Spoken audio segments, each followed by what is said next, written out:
کیا اللہ رب العزت کا ڈر، اللہ رب العزت کا خوف ہمارے دلوں کے اندر سے نکل چکا ہے کہ اللہ رب العزت سے ہم اتنا بھی نہیں ڈر رہے کہ اتنا زلزلہ آیا ہے، دیکھیں کتنی تباہی ہو رہی ہے اور کس طریقے سے لوگ ملبے تلے دبے ہیں کہ یہ اللہ کی طرف سے ہمارے اوپر عذاب ہے، یہ آزمائش ہے۔ ایک بات، دوسری بات یہ ہے کہ بسم اللہ الرحمن الرحیم، اللہم صلی علی محمد النبی الامی وعلی آلہ وبارک وسلم۔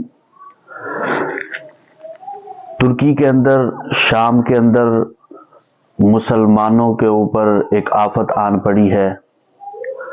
اب آیا کہ یہ عذاب ہے یا آزمائش ہے، اس کو ہم اس طریقے سے دیکھیں۔ اور دوسری طرف پاکستان کے اندر معیشت کے جو حالات ہیں، غربت کے جو حالات ہیں، اسی طرح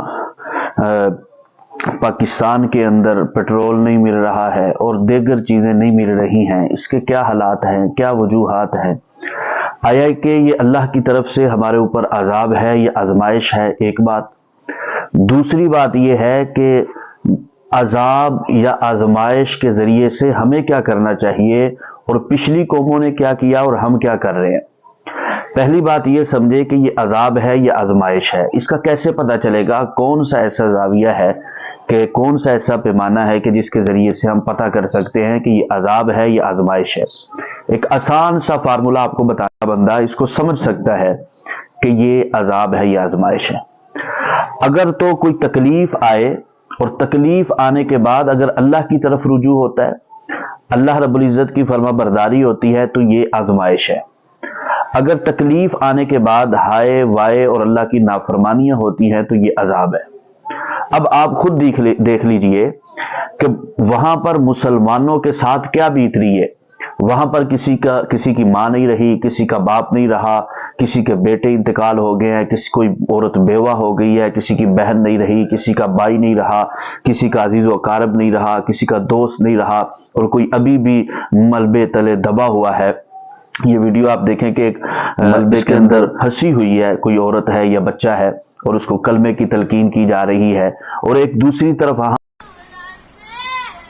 اوقف عمو، قل لا اله الا الله، قل لا اله الا الله، لا اله الا الله،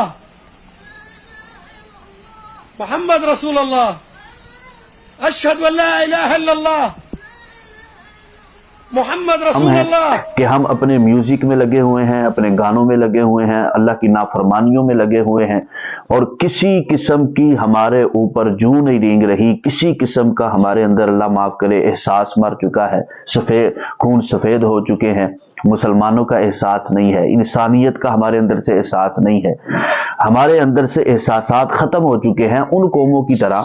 جیسے ہم کہتے ہیں کہ پچھلی قوموں کے پاس جب نبی آتے تھے، وہ آ کر کے کہتے تھے کہ آپ کے پاس عذاب آنے والا ہے، اور وہ نہیں مانتے تھے، عذاب آ جاتا تھا۔